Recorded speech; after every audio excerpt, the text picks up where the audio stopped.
Okay. And we're live. Okay, good morning, everyone. Happy Friday, the end of the week. For those of you that are still working. For those of you that are not working anymore, then it doesn't really make any difference. Now, I just wanted to know, just let me know by raise your hands or just put it in the chat box. How many of you were at the Impact Investor Summit yesterday? Or watched the Genius U? So Jaya and Maria and Paul. Hi Maria. So, and Jonathan, Pierre, Archie. Okay, so quite a few of you were there. So I'm going to bring up a couple of things that Roger talked about yesterday, and kind of put my slant on the thing, because I think it's important to understand the concept of scarcity in the moment that we are right now. Okay, so let me just go into it straight away, because there's a lot to talk about today. Share.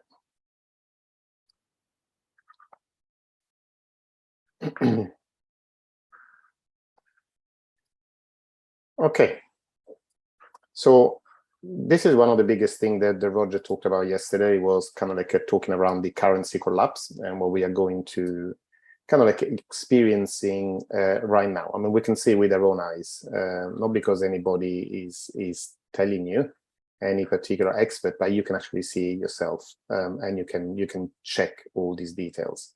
Now, and these are a couple of slides that tell you, what really is happening. Kind of like 35% of all US dollars have been printed in the last 10 months. Okay, and you can see in this chart very clearly the acceleration of this money printing, and these gray areas and kind of like previous crisis. That normally, it really this huge money printing started in 2008. Sorry, started in 2008. But you can see that compared to where we are right now, it kind of, although at the time it felt huge, at the moment it just looks like a blip on the chart compared to what's happening in 2020, 2021. Now, and you can see better here, kind of like what it really means to you from the beginning. And this is kind of this value 100, $100 basically in 1913 when the Fed was created. How going through time, how the value of that, what is considered kind of like hard currency,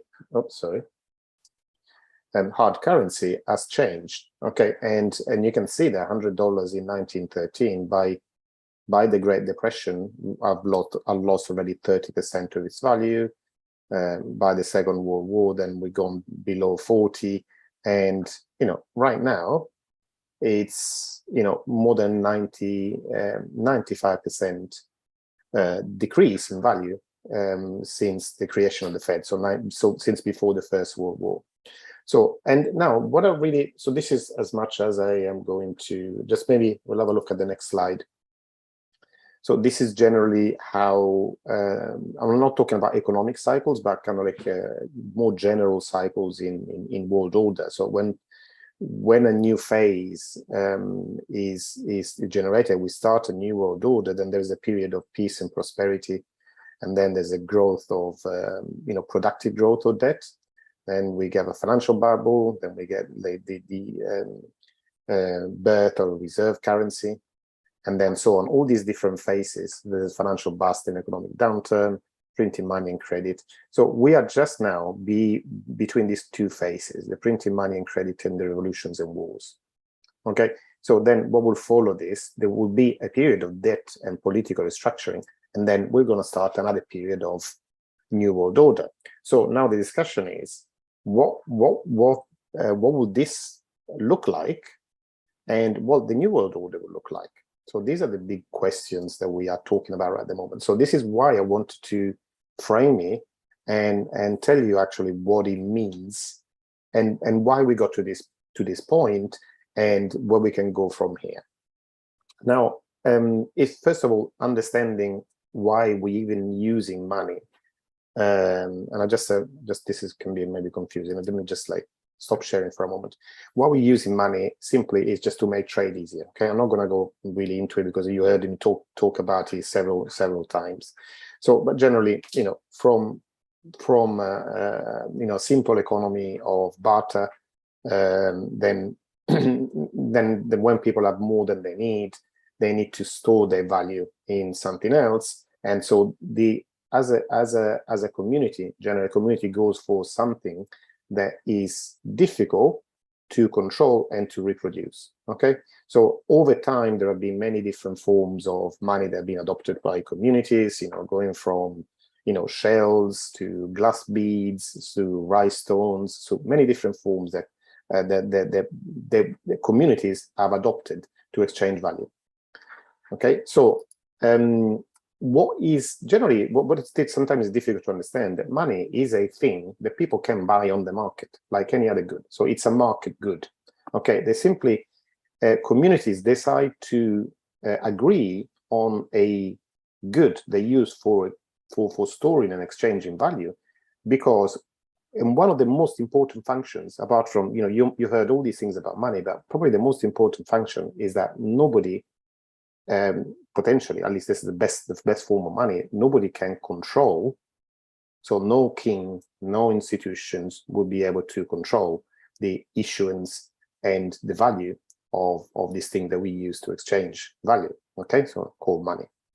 And so in history, communities has converged towards the use of gold, as a form of money. But why is that?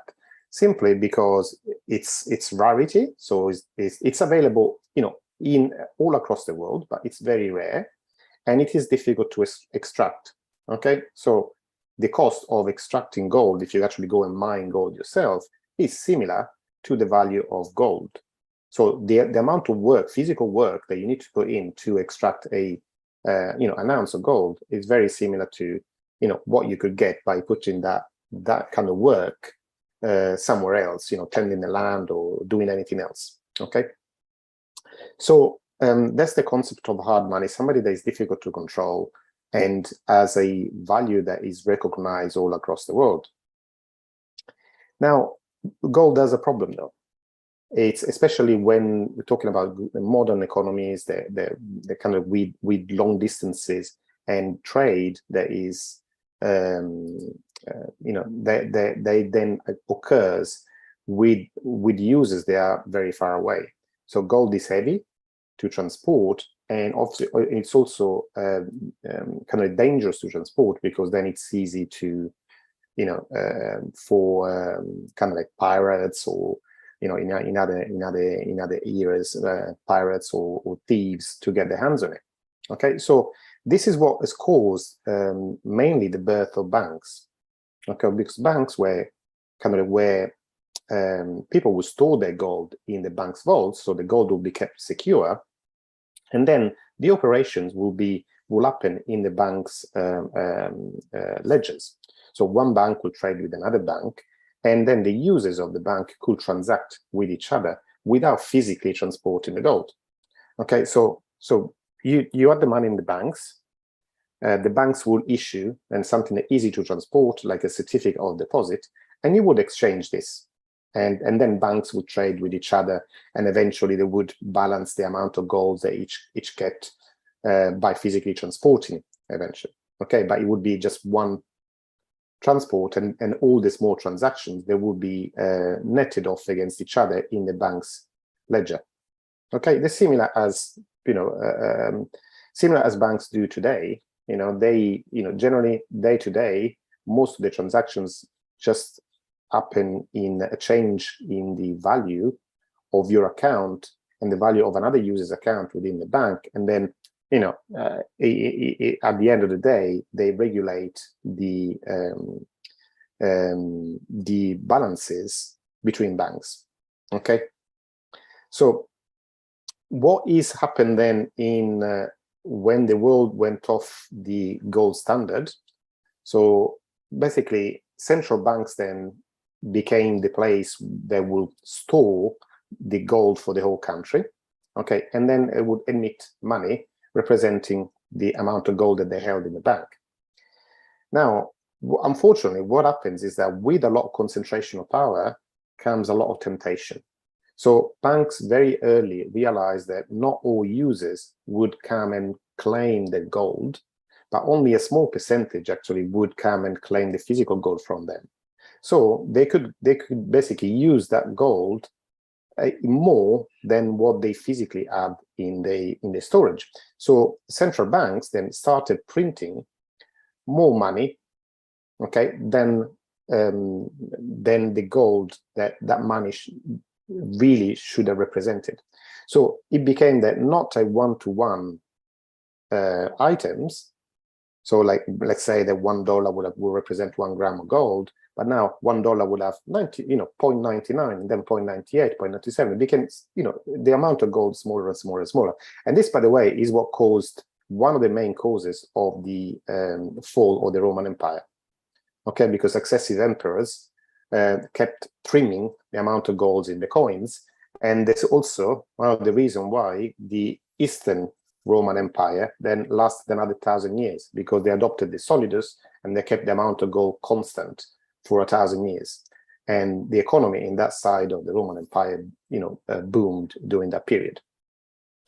So the reason why then the central banks use gold is, use money and print more money, is because basically they can use your value, because this is what money represents your work that has been stored in this market good that's called money. So they can use it without asking you first. Okay, because in a strict gold standard economy, governments need to raise taxes in physical gold before they can go and spend it. Either that, or they can issue a bond that then people need to buy, and then they would repay over time. So the main reason then for them going off the gold standard is that they could get access to more of your value. Okay, so it's basically a hidden tax.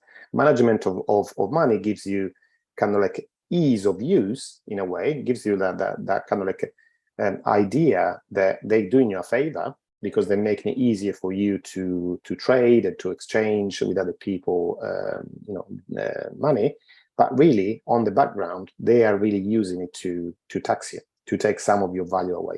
And especially this is even more obvious when you consider inflation, because even if, let's say you work, and even if you're lucky that your wages go up exactly with inflation, so things cost more this year than they cost last year, but you get, you earn more, so it doesn't really make any difference. But the thing is that your savings don't grow like inflation does.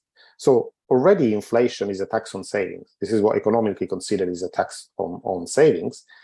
And more than that, the devaluation, debasing of the currency is a further tax on value in general, not just in savings, but on everything that you generate. So more and more of this gets taken by the government away. And this is easier to understand if you consider, instead of considering like nominal money, if you consider real money. Okay, real money is the value of the money in your pocket once you strip inflation out of it. And just it's easy to understand. I mean, if you are, for example, if you pay taxes and you have, let's say, a income of $100,000, okay, and on these taxes you pay, let's say, 40% on this income. So after a year, you might still have $100,000 of income because of what you earn from your job, but let's say inflation now is at 10%. So those 100,000 now worth 90%. 90,000 instead of 100,000, but you still pay taxes on 100,000. So in real terms, your taxes are going up. So you pay a bigger percentage of your value in tax every year if your income doesn't keep track with the growth of inflation. Okay, so really what's happened is that in 1913, actually, with the Bank of England, and then it's a whole period that went through that lasted, basically there were several countries that went off the gold standard, and then they went back onto the gold standard, and then they went off again.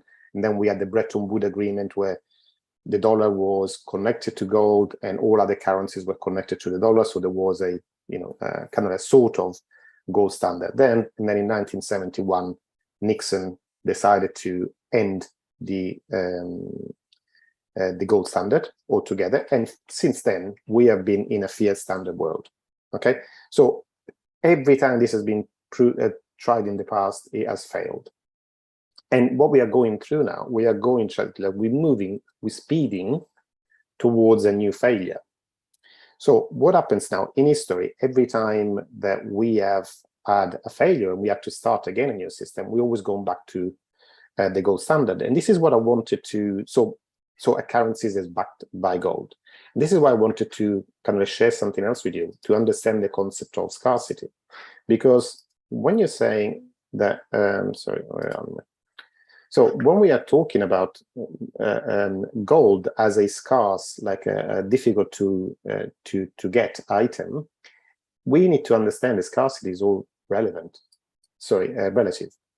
And for those of you that are old enough, maybe remember the energy crisis of the 1970s. And I remember I was a child then, and I remember that in Italy, you can only use the car on alternate days, for example. So the way they did it is that on certain days, the cars they finish with a even number could run, and on certain other days, the cars they had a number plate they finish with a odd number. So there was, funny enough, Italy being Italy, there was a huge trade in number plates in Italy. So people were trying to have two separate cars with different, one with even and one with odd number plates. But in the 70s, when there was this huge energy crisis, and everybody thought that the oil will end, in 20 years' time. And what's happening today is quite the opposite. So we are now not just have more oil reserves than we ever have had before, but also the production of oil is higher now than it was in 1970. So why is that? It's not that oil has just come out, and it's been discovered, on another planet. It's simply that technology has got better. So it's got better at extracting it. So when we're talking about scarcity, it's only scarcity in terms that with current technology. So the current technology can only, manage to extract a certain amount of oil, but 10, 20 years down the road, with new technology coming up and then being able to, drill down further, then new deposits of oils will become available. So really, there is only one thing really that is can be declared scarce on this world. Can anybody guess what that is? You can either unmute yourself and or just put it in the chat box. No, nobody would like to attempt. Yeah, crypto, Eric. I mean, this is not really. I mean, it wasn't really what I was aiming at. But I'm talking about outside of crypto. There is an item that is scarce for all of us. And that item really is time. So anything else can be improved through technology, but nobody can actually go out and invent more time or buy more time. So that's the thing that's really the work that we put into everything is limited by the amount of time that we have available.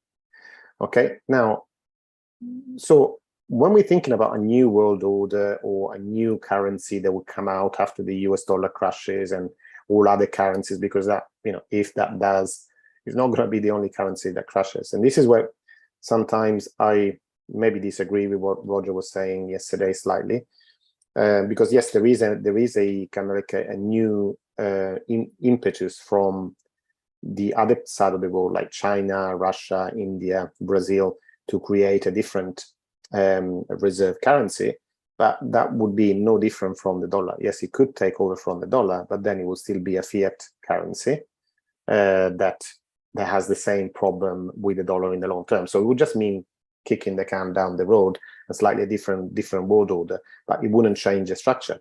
So really, any new currency to be to be lasting would either have to, be based on gold, but gold has its own problem in itself. Like it's been announced that the vast reserves of gold are just being discovered, and so the amount of gold in circulation could grow more than it has up to now. And again, biotechnology getting better and being able to extract more gold from the Earth's crust, and maybe in the future from asteroids, that is not anymore considered an item that can be stably support the economy.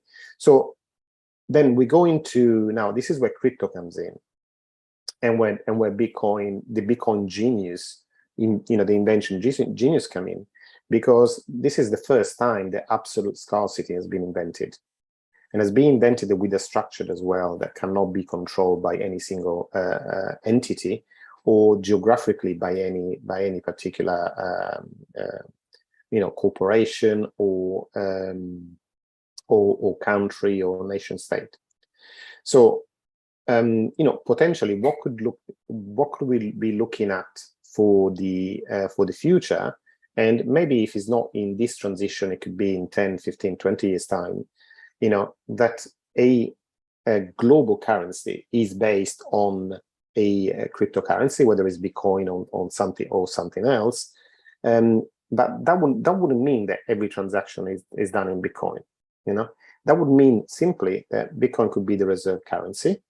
Okay, and then individual users could then emit local currency that would be based on, like previous currency were based on gold. There could be national currencies that are based on Bitcoin, but they have the same principle as Bitcoin. So there will be no inflation.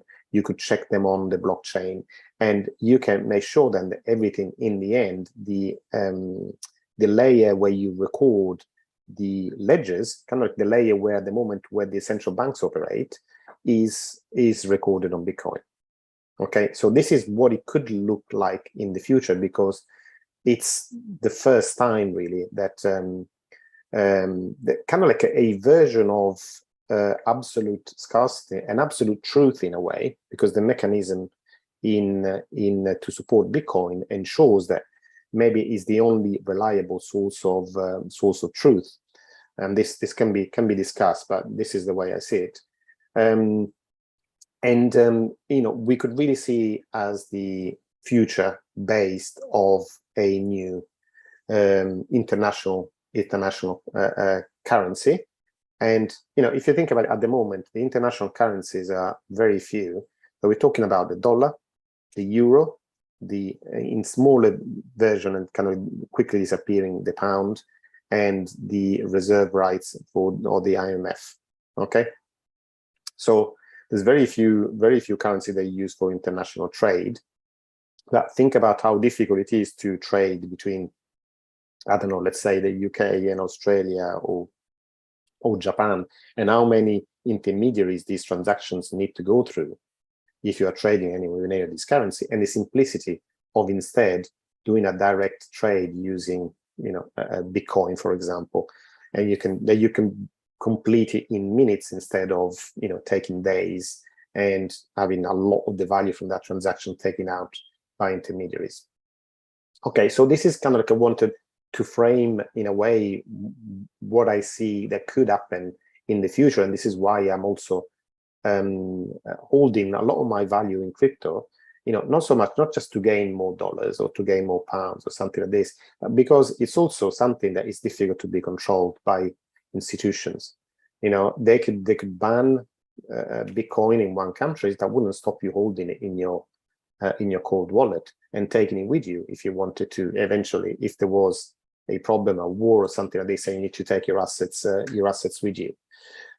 So all the other assets are seizable. If you're a property investor, and I am as well, so we have properties too, but properties are very easily taxable and seizable. Gold has been seized in the past, and so it was made illegal in the roaring, in the 20s in the US to hold physical gold, and you had to convert it in dollars at the central bank. So all these things, bank accounts are not, again, they can be seized legally. Okay, if the banks went through certain problems, and we've seen this happening in the past in many different countries. So I'm just trying to say, it's not that we are talking about this because it's like an easy way to make money, but there is a deeper reason for everybody to be involved in cryptos right now, and it's a kind of like fundamental safety and security for yourself and your family and your descendants and everybody else, because one thing is relying on yourself and one thing is relying on somebody else that could betray you basically at any stage. Okay, and that has been done before, unfortunately. Okay, so enough of this. Let me just cover a few things then on the macroeconomic front. Things that we were talking about. There's a couple of manufacturing index that have been released this week. One is the New York, the Empire State Manufacturing Index. Again, bad result, -9%. So negative results mean the manufacturing is contracting. Positive, that is expanding. And there's another one. Where is that? This one as well. The Philadelphia Fed Manufacturing Index, again, negative, again, -9. So the manufacturing sector in the US is starting to feel the pinch. On other things, as usual, the pound leads the way with the sorry, so this is a joke, by the way, for those of you that are not from the UK, because we've been kind of like pummeled for years about that kind of the world leading, the best in the world at everything. It seems to be that the best in the world they have been is having more deaths than everybody else during COVID, and now having the highest inflation in the world as well of the Western countries. So again, we're world beating with double-digit inflation that's been confirmed this year.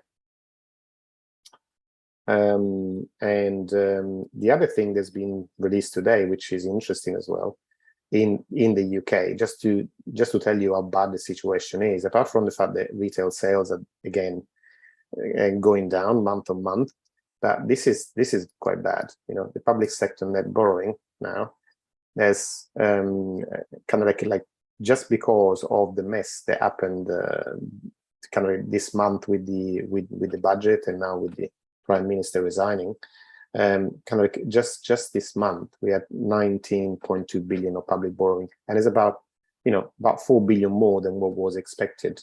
Even they were expecting bad news already, but the reality is even worse.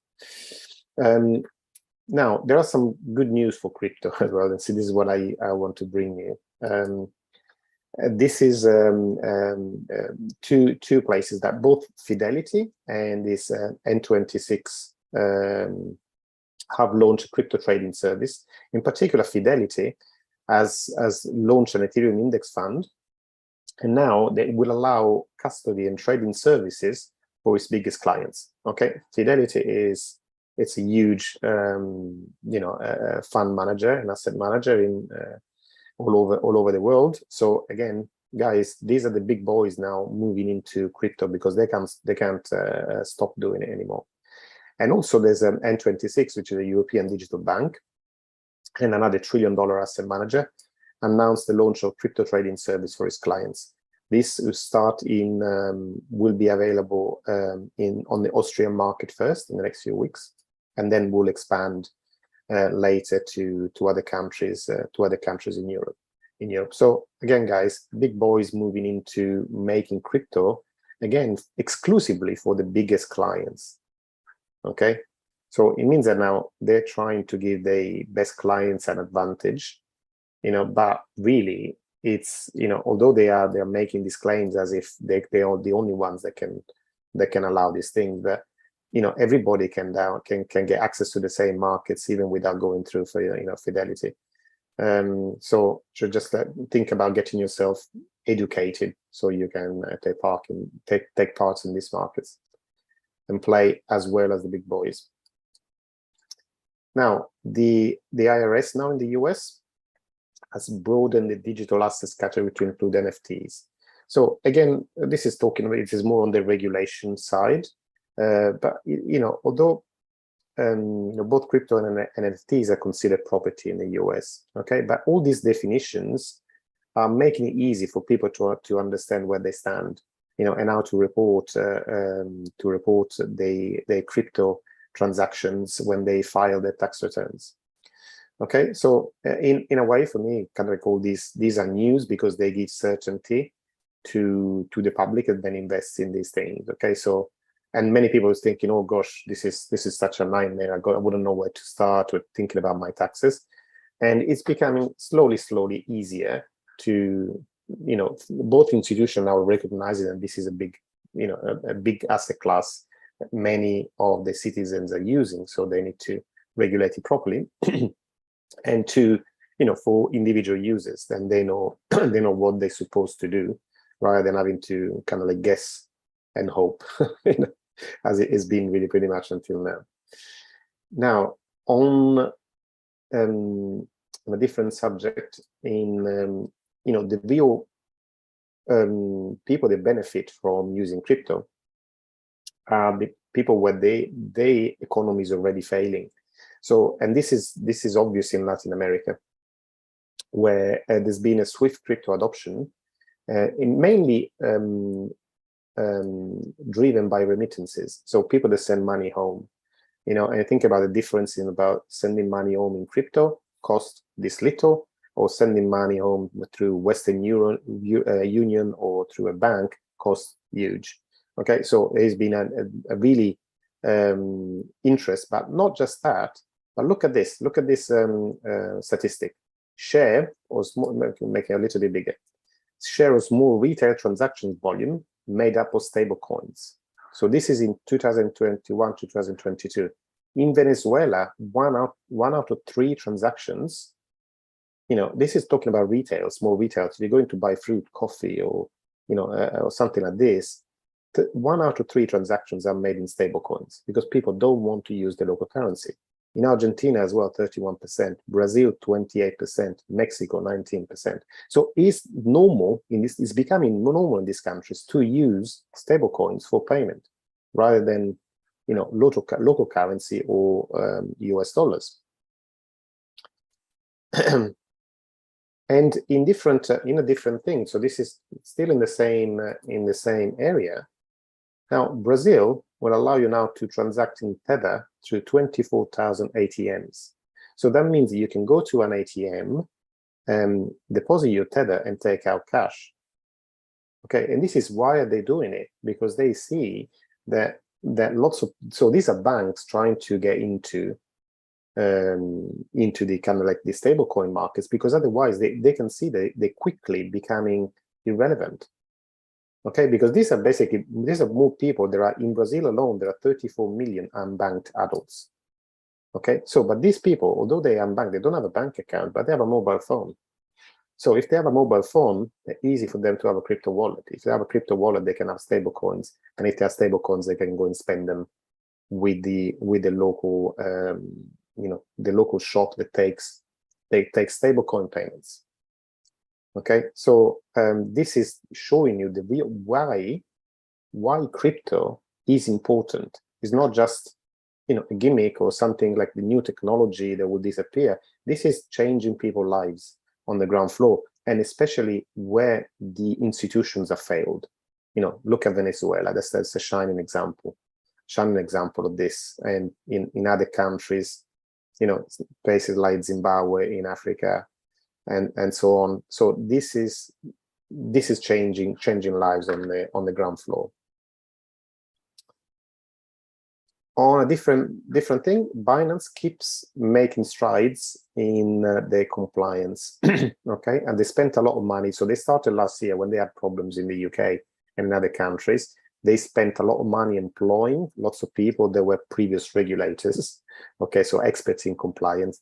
And now there's the 4th country in Europe that gives Binance financial regulatory approvals. Okay, so they can legally operate in now 4 different countries in Europe, and they are expanding their reach anyways, where they are being completely above board. And this is kind of like news also showing you how the metaverse and crypto can also be interesting from different point of view. This is Interpol that now has launched its own metaverse for 2 different reasons. One is for because Interpol is a police force that is staffed by people from all over Europe.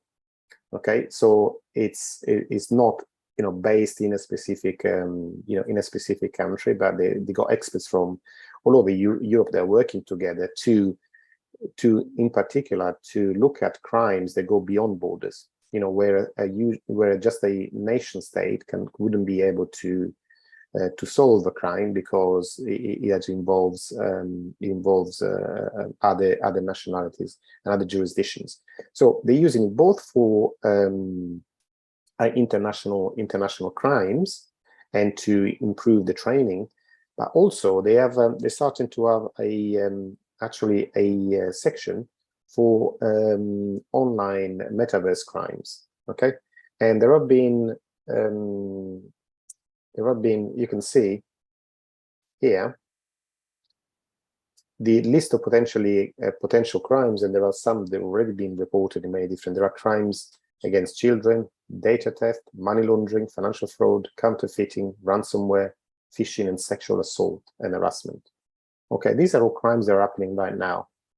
And the metaverse is making it easier in a way for this. Like there have been, for example, last month here, a South Korean man was sentenced to 4 years in prison for sexually harassing children in the metaverse and luring them to send photos and videos of themselves. This is something, unfortunately, is happening now everywhere, and it's not just the metaverse, but the metaverse is making it more interesting, kind of easier for them to then portray a version of themselves that's not real, and to then befriend people online and get them to do things they're not good. What time is it? Okay, another 5 minutes and then we'll go on questions. Now, obviously, we're talking about Cardano, and is Jonathan in the room? Jonathan, sorry, is he still in the room? Hi, good morning, Jonathan. So good news, and maybe you want to comment on these. So we got a few things. First of all, this this is when the effect on the Vaso hard fork. Okay, they're not seen of kind of the day in a day or two, but now month on month, as we starting, so we're going past the first month since the hard fork. Now the transaction grew by 75%, and this is the result. Just forget price, forget everything else that's happening in the background, but this is the reality of the I would call it the Cardano economy. Okay, and especially as these NFT transactions are booming right now. So, Jonathan, I'll show a couple of things, and then I'll let you comment on it as an insider.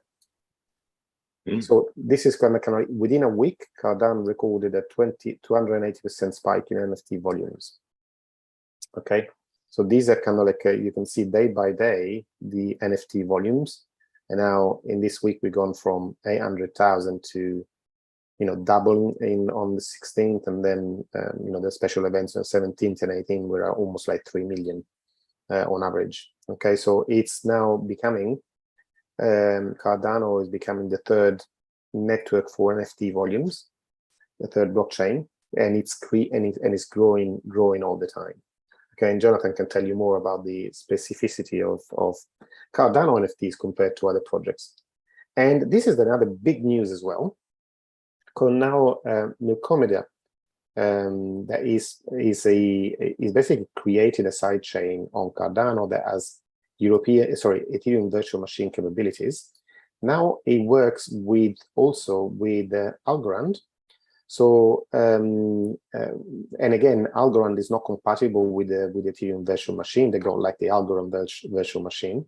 So with this connection now, we can have wrapped algo on Milkomeda, so that now basically Cardano and Algorand can talk to each other now, and it's important as well, not just because let's say Cardano and Algorand, but because there is really a compatibility with the two communities. Okay, they are largely built on very similar principles. Okay, so it is good now they got a way of now interacting, kind of like a blockchain interoperability, and this is why the Milkomeda project is so important. Now they already have. So this is interoperability is it's a layer 2. So it's a roll-up chain on Milkomeda, and you already have two products, Seller and Blue Shift. Particular Blue Shift is a decentralized exchange, and now that's been developed, it will be possible for Algorand users to access the protocol. So later on, this couldn't have been happening without this roll-up, as the architectures of Cardano and Algorand are different. But soon will be possible when the Blue Shift releases features that will make it possible for users of both networks to make cross-chain swaps. So directly exchanging assets on the Cardano and the Algorand blockchain. So this is kind of like big news for me, also because there are two projects that I love, both Algorand and Cardano, and seeing any improved action between the two blockchains is definitely positive news. Jonathan, do you want to butt in and say how you feel about the NFTs and the Milkomeda? Yeah, it's very exciting. So the thing I like about Algorand and Cardano and the correlation between them is that the two founders really like each other, respect each other, and are not simply economically minded. They're both about the science, the abilities, and Silvio Macali's the founder of Algorand, and he's talked at length before with Charles as they were developing their chains, and that respect then results in mature, grown-up, interoperable conversations, as opposed to some of the other ones that are trying to happen at all around the place. So yeah, it's just really good news. And the hope is that there'll be less hacks and vulnerabilities coming through from the Algorand chain than there have been from the Ethereum network. In terms of the NFT space, yeah, absolutely exploded. It's just growing and growing, and it's a flood basically from Ethereum users over to Cardano. So some have gone towards Solana, a whole load have gone towards Cardano, and because of Solana's uptime disabilities, it's Cardano seems to be winning that race. And the scope of the projects coming in now, all the associated economic factors that go along with the influx of an industry into another space has come with it. So governance tokens and utility tokens in association with NFT projects are all skyrocketing. So if you look at NMaker, which is a payment gateway for producing it started off just doing an NFT platform and then became a payment gateway for producing NFT platforms. That token's doing extremely well. You've got Society token, which has just started, which effectively is the Bored Ape Yacht Club, but moved over to Cardano. Much smaller scale at the moment, but considering that the Bored Ape Yacht Club's floor level for an NFT, just the assets themselves, the NFTs themselves, is $100,000 now. That's coming to Cardano and is ramping up. So find an area that you're interested in and look at it. One of the ones I talked about in my last Crypto Hour Cardano Q&A was post Crypto Hour was the book.io token. If you haven't heard this yet, it's very cool. They bought the domain book.io. That's 4-letter domain on the IO TLD, which is extremely expensive. I don't know what they paid for it, but they're not messing about. And they are releasing whole books as NFTs. So you buy a book, you can read the book. It's yours. You own it. There's a limited print edition, same as there was for old school books. And then they each have an individual cover as well. So they've got AI generated NFT projects on as a cover of the books. The first book they released was a Gutenberg, and now they're doing a whole load of classic literature. All of them pretty much so far, I think, have been pre or before copyright laws kicked in, and they're outside of there. You can't copy them. And so this is just another expansion of bringing, longevity, reassurance, and trust that we have in books into the digital realm now, the equivalent, without shutting down so many trees. So yeah, NFT space is huge, and it's real time. It's not Can I ask you, Jonathan, as well, so you can for those of the good thing is that there are so many of these projects, and sometimes you see, because they're community projects, you don't know what these tokens are going to be worth in the future. But why don't we just, like, as a pro tip, why don't we list here the sites where you can get just free tokens on Cardano? They at the moment are not worth anything, but 6 months down the line could be worth something, like Drip Drops and the other ones that you use. If you don't mind posting them here, I think this is, I think Cardano for me is the most exciting, community right now, and it's really interesting. Before we go on to taking a few questions, there's another article that I wanted to show you all. This is quite interesting for a couple of graphs that I wanted to show you. So this is trying to guess how long will the bear market last, and looking at some on-chain data, what happened before. You might have seen these things in the past. Okay, so these are, by the way, two details from St. Louis Fed, showing you how the inflation is jumping since January 2021, and also the interest rates. Look at this. So it's the first, and we really have grown now at levels that we haven't seen for over 10 years. But this is the thing I wanted to show you. So these are like cycles in Bitcoins, and these two lines, the green line is the price, and the gray line is the realized price. Okay, so what is the actual price that people bought their Bitcoin at? Okay, so each person buys Bitcoin at a different price, and put together that forms a realized price. Now, and whenever the realized price goes above the actual price, it's what is called the start of a bear market. So this cycle in Bitcoin can normally goes in like 4-year cycles that goes with the halving. So this, as you can see, the bear market that we lasted from 2012 to 2015. It was like 1,290 days. 2016 to 2019, 1,257 days. At the moment, we are 1,191 days.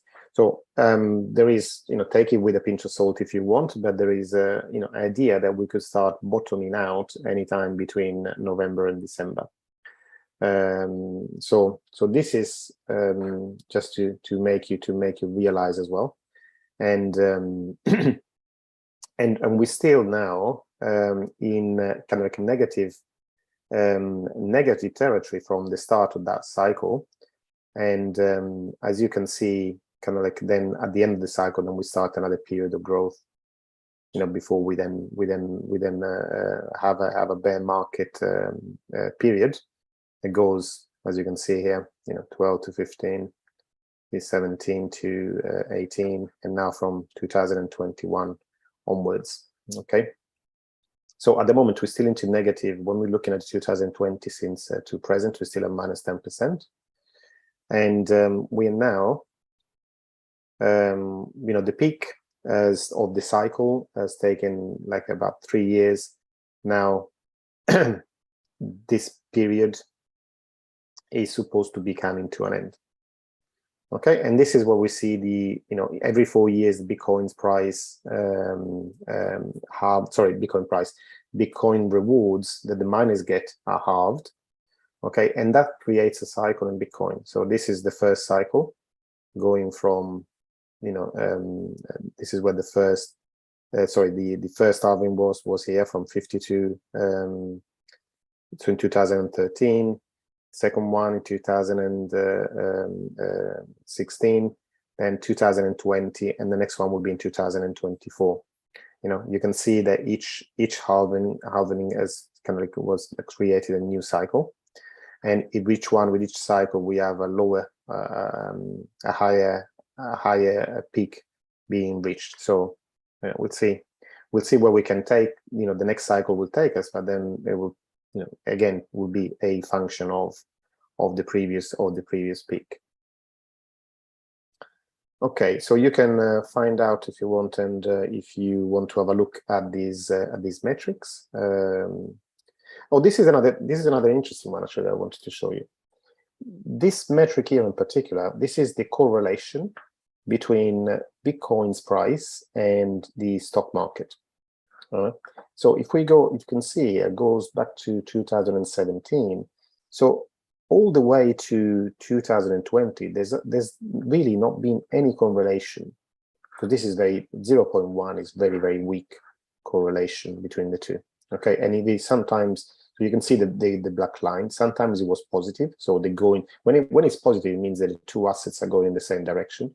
When it's negative, it means the two assets are going in different directions. Okay, so this is the first time that we have seen from July, end of June, beginning of July, that we are seeing the two assets being highly correlated positively. So we look at this now, they're on like 50-60% correlation.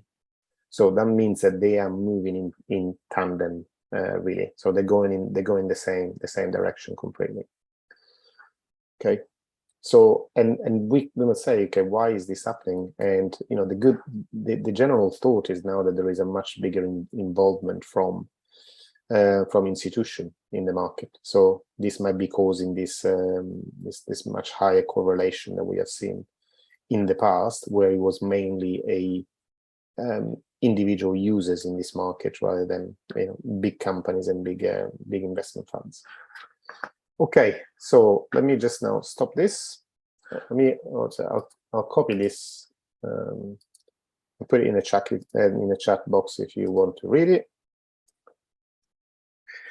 There's the addresses from Jonathan if you want to record this.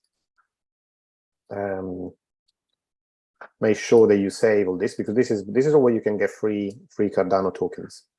Okay, so make sure you copy them and you save them somewhere. And if you have a Cardano wallet, you can, and you stake. So obviously these are available if you stake Cardano. Yeah. So if you stake Cardano on chain, you can then get free token from all of these. So I say it might not be, you might be thinking, why am I doing this? That these tokens are not worth anything, which would be true pretty much now. But as we know in crypto, things can change very, very quickly. So so that's why we want to make sure that we amass tokens when nobody knows about them before they start growing. Now, stablecoins are still pegged to the dollar, Archie. True. So how is this an advantage? So you're talking about using stablecoins in Brazil, Venezuela, another thing. I'm just basically what I'm trying to show you in how people are finding alternative solutions when the institutions are failing. Okay, and the same people. So if there is a problem with the dollar, and then obviously that would affect the dollar stablecoins as well. Now, this step has already been taken. What would take for those same users to, instead of using Tether, to be using DAI, for example, or an algorithmic stablecoin, or other stablecoins, or DJED that's on Cardano. So this step, they're already familiar now with the concept for using stablecoin. Then just using one instead of another, it's a small step.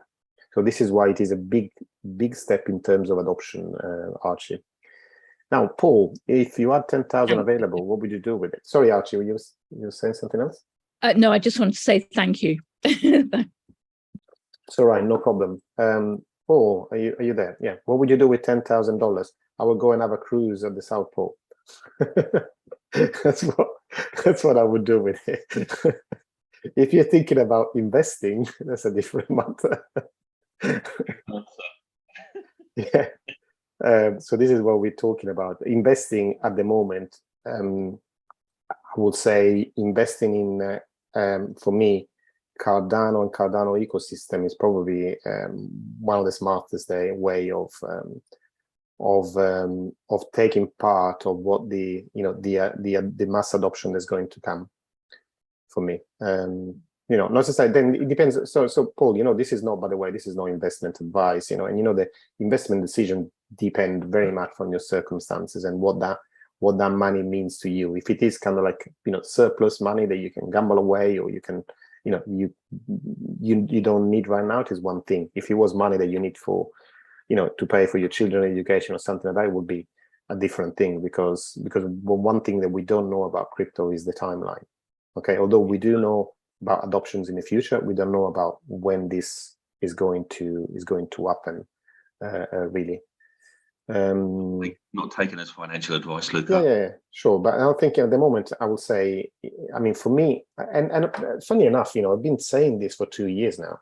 For me, the two most exciting ecosystems are Cardano and Polkadot in terms of ecosystems. And, similar to Polkadot also, I mean, more and more, I am also looking at Cosmos, as an ecosystem. So those for me are my focus points. And you don't need to do everything in crypto, I think, because there is so much to look at. And looking at everything, you just like you then get into the kind of like paralysis that there is too much choice, and what do I do? You just need to concentrate on a small area and just become know it well, and then take some educated punts in a way on projects that you see, that you like the community and so on. But definitely I will grow before you start looking. Just have a look at the community and the communities that you like, and you see that they are growing. So for me, in terms of what they are trying to do, both Cardano, Polkadot, and Cosmos are trying to raise the blockchain game to a new level. Okay, Cosmos and Polkadot are basically, guys, they are working towards the Wi-Fi of crypto. So this is the way I can describe it in like few words. So interoperability between blockchains. Okay, so, and that's a big thing, and that's the main focus for both projects. Okay, the different approaches, but Cosmos, they champion things like atomic swaps and things that can really change the game for everybody, not just for their chain, but for everybody that's using blockchain. That's Cornelia, isn't it? So I hope that answers your questions, Cornelia. Okay, anybody would like to ask a question? I'm muting yourself.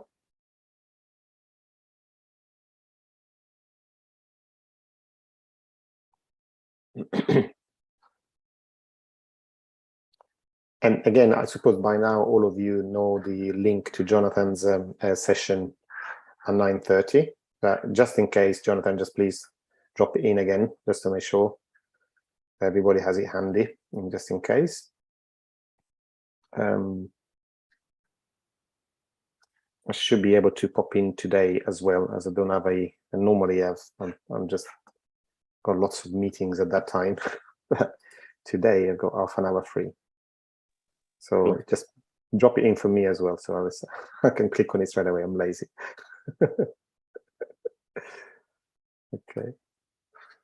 Okay.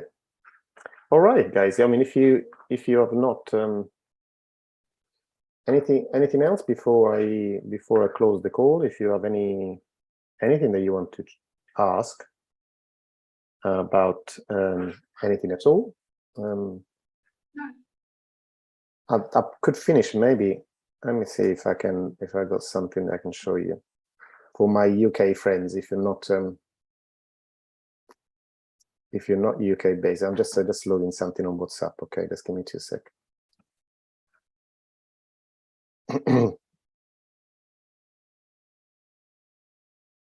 If I can get it. Oh no. No, I just changing. Unfortunately, I've kind of like smashed my phone, and I keep flitting between one phone and another, and this is affecting my WhatsApp. So I got something on WhatsApp. I can't reach it. Okay, basically, I just wanted to show a version of the Muppet Show that has the current UK government. It's kind of the music has stayed in my mind. I keep singing the Muppets, the Muppet Show music. I kept singing that for the past 3 days since I saw that. I've got one quick question, Luca, if you don't mind. Sure. On DeFi Kingdom, you know the locked jewel that was that was in your old Harmony one. Yeah. Well, do you think they'll ever release or be able to get our hands on those? Yeah, definitely. What they're doing, they are basically transferring it to, and you can look on Discord. There's been, or even on DeFi Kingdom, when you open it first, you get all the what's it called, the news releases, and it does explain it on there. So once there is the new Serendale that's launched on Clayton, then the locked jewel will be transferred on them, and some of it would be actually unlocked on that date, so it will be available straight away, and some would be released over time, like the schedule was for the locked jewel. Okay, so they're taking so basically as soon as it launches on Clayton, then the locked jewel will be moved as well. Yeah, thank you. No problem. That's great. Thank you. Just be patient. Okay. All right. Anybody else? No? So if you don't, just say yes. Jaya, thank you very much. Everybody have a great weekend, and I will see you, I suppose, in less than half an hour on Jonathan's stream. So see you there, and have a great weekend. Okay. Thanks, Luca. Bye. Goodbye, everyone. Bye. Bye.